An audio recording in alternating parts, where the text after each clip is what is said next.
Hi guys, what's up? Welcome back to my channel, and if it's your first time watching me, hi, I'm Gigi. So a couple of days ago I went on a date, and it was probably the worst date I've ever been on, hence the title of this video. So I decided to make a story time about it because why the hell not? So before we get into it, if you're not already subscribed to my channel, please subscribe, and don't forget to turn your post notifications on so that you can get notified for every time I upload a new video.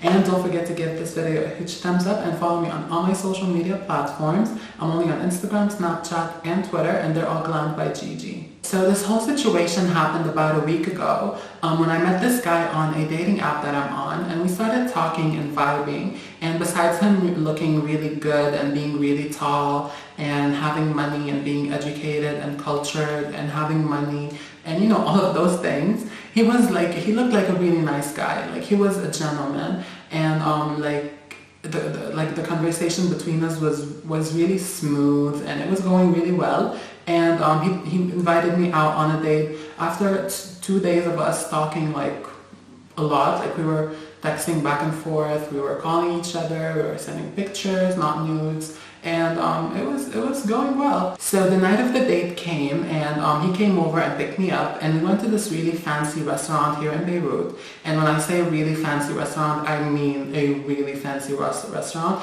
I've been to this place once, but I could not afford shit. So I was glad that he took me there, and it's a really nice place, and I looked really good. I had heels on, I had a dress on, I looked so cute. And even with my heels on, like I'm 6'1", and even with heels on, he was still taller than me, and so I was all about that. So we got to the restaurant and we sat on a table, and we were ordering food and just having a really nice conversation. And thus far it was going really well, up until there was this guy that was coming to the restaurant and passed by us and looked at me, and I looked at him, like, just me looking at someone passing by, which I always do. Like, I always have my eyes looking everywhere. I like to scan the place that I'm in. And as soon as I looked at this guy passing by, he was like, "Why are you looking at him? Why the hell are you looking at him? I'm here. Am I not worthy?" He started doing that. I was like, "Hey, I'm just looking. Like, I look at everyone. It's just me. I always do that. It's not something it's just a cute person walking by, and whoa, like, I don't know you yet, chill." So anyways, we forgot about that, and we kept on having a conversation, and then our food came and everything. And then the manager of the restaurant came to our table. My date was on his phone, so the manager came up to me and asked me, like, if the food was good, if we were loving the vibes of the restaurant. And I was like, "Yeah, thank you." And I was just looking at him and being like, it's just me. I'm flirtatious by nature. It's not like I was doing it on purpose. I was just like, "Yeah, thank you. Like, everything is good." And my date looked at me while I was talking to the manager, and was like, he told the manager, like, yeah, it's all good. And the manager was like, "Okay." And he left. Like, he was just checking up on us. So when he left, my date was like, "We're gonna call him Kevin." I don't know why. So Kevin was like, "Why are you talking to him like that? Why are you being flirtatious? Why are you throwing yourself at him?"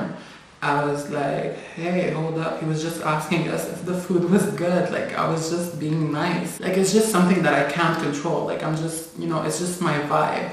Anyways, at that point I was like, all right, like, it's our first, like, I was thinking in my head, like, it's our first date, and you're acting like, like all crazy and acting like I'm yours, and even though I don't know you, even though he was cute and he can get it, but I was still like, I don't like this type of guys. I don't like the guys that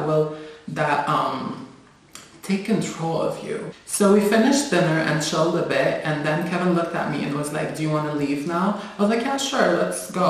In my mind, I thought we were gonna go out for drinks or something like that. So we went to the car. He was the type of guy who would hold your hand while you're coming in and out of the car and open the door for you, which is something I really appreciate. Like, I like that. I like a gentleman. So we got in the car and we drove away, and I looked at him and I asked him, like, "What are we gonna do now?" He looked at me and he told me, "We're gonna go to my friend's empty place and chill and have sex there."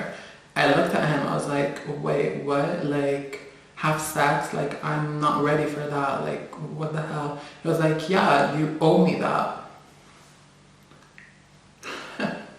He was like I took you out for dinner and now you need to like return the favor in a way. He was saying it this bluntly, and I hate that. Like, if he told me like we're gonna go like chill, you know, at my friend's place and have a drink or something like that, and this led to us having sex, maybe that would have been easier. Even though I was not in the mood for sex that night. But him saying like we're just gonna go have sex, I was like, hold up, like who do you think I am? Like, I'm not the type of girl that would have sex with you and in return, you know, have you take her out or give her money or whatever. He was like, but you look like it. In my mind, I was losing my shit, but I tried to keep, you know, my chill because I did not want this to lead him to do something like, you know, that would hurt me. Because you never know what could happen. He could take me, you know, to this place, like by force, or he could drug me, or he could do anything. Because when men get rejected, they do stuff that, you know, stuff like that. So I was trying to keep my chill, keep my cool. And when he said like I looked like this type of girl, I was like, even though there is nothing wrong with being that girl, but it's just not me. It's just not who I am. So I was like, did I seem like that type of girl when we were texting, when you were calling me? And like, did I seem like that? Did I give you this impression? He was like, no, but like, I just felt it. I was like, hey, I'm sorry. And then he said, but you're trans, that's what you all do. Because there are a lot of trans women who work, you know, as escorts and stuff like that. So he thought I was like that. I was like, hey, like this is not who I am. This was a date. This was not like some type of business deal. Like, yeah, you take me out for a date and I give you, you know, my body. No, you're not gonna get it. Like, it's not that easy. And at this point I was like, please, I want you to take me home. I don't feel comfortable being with you in the car for one more second. I was like, please, I want you to take me home, or if you don't want to do that, please drop me here. I'll figure it out. I'll, you know, Uber myself home. And he was like, no, please, let's go. Please, like, let's go to his friend's place. And I was like, no, I don't feel comfortable with that. He was like, all right, we can go like have drinks.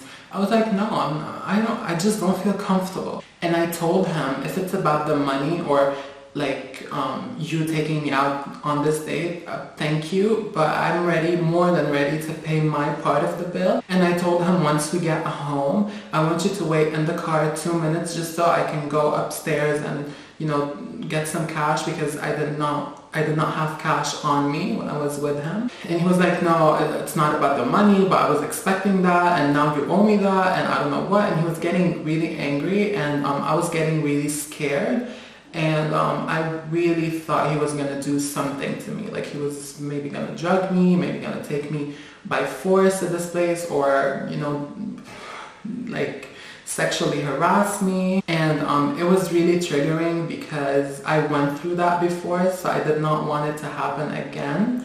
So I was like really scared, but I tried to keep, as I said, to keep my cool as much as I could and not like, you know, get like emotional or whatever, because I did not want to seem weak in front of him. I was trying to seem like very like strong, even like I am, but I was trying to feel strong and like tell him like no means no. Why do guys not understand that? And why do guys think that if they take you out on a date, you owe them to have, like, you owe them sex? Like, this is wrong. So he was like, all right. He got really mad. And he drove me home, and it was the most awkward and silent drive ever. I got home, and I was like, just wait for me for 2 minutes, just let me go upstairs and grab some cash. He was like, whatever, I don't need it, and he drove away. And then I went to my apartment, and then an hour later he texts me and he was like, I'm so sorry about what happened. I really don't know why I acted like that, but I was really into you, and when you said no, I got really mad. He started, being like acting a fool, and I was like, it's alright, I don't really care at this point. So he got hopes and thought like that I wanted to see him again, so he was like, I'm gonna make it up to you, I'm gonna take you out again, and just like like make it up to you, and I'm gonna try to behave. And he was saying all types of crazy shit, and I was not having it. And then I told him that I'm really sorry, but I can't do it. I can't talk to someone that like that. Like, you really disgusted me. I told him that. He was like, I'm sorry, I'm so sorry, and stuff like that. I was like, hey, just forget about it. Just let's act as if it didn't happen. And I blocked his number. And now that I'm looking back, I know it's only been a week, but I'm glad he showed me his true colors on the first and last date. But like, I was really disgusted by him, and I'm glad he showed me, you know, who he really was on like the first night, because like I did not want to be linked to such a disgusting person. Like, he really made me feel worthless. When I was with him in the car, I was like, in my head, I was like, oh, is this what I'm worth? Like, you know, I thought I started thinking it was me, it was my fault, but like, it was really his fault. Like, this is not the type of energy I want, you know, like, I just don't want to mess with someone like that.